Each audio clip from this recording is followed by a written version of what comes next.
கவிதை போட்டிக்கான நிபந்தனைகள்.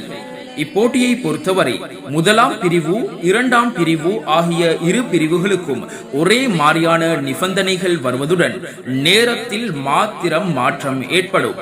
அந்த வகையில் நீர் அமைக்கக்கூடிய கவிதைகள் இஸ்லாத்துடன் தொடர்புபட்ட விரும்பிய தலைப்புகளில் அமைத்துக் கொள்ளலாம்.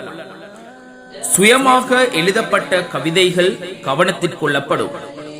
இணையம், பத்திரிகைகள், சஞ்சிகைகள் போன்றவற்றிலிருந்து பெறப்பட்ட கவிதைகளாயில் பெற்றுக்கொண்ட விதம் மற்றும் கவிதை எழுதியவர் யார் என்பதை போட்டி தினத்தன்று நடுவர்களிடம் கையில் ஒப்படைத்தல் வேண்டும்.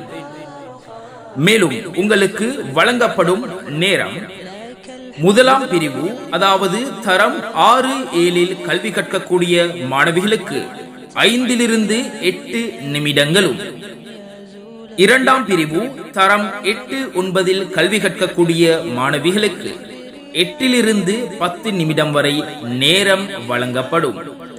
இதற்கான புள்ளித்திட்டம்: பொருட்செறிவிற்கு 25 புள்ளிகளும், தொனியும் உச்சரிப்பையும் கவனித்து 20 புள்ளிகளும், ஏற்ற வேகத்திற்கு 15 புள்ளிகளும், பாணியை கவனித்து 10 புள்ளிகளும், கவித்துவமும் வடிவத்தையும் கவனித்து 15 புள்ளிகளும், ஓசையும் உணர்ச்சியையும் கவனித்து 15 புள்ளிகளுமாக மொத்தம் 100 புள்ளிகள் வழங்கப்படும். ஜஸாக்கல்லாஹ்.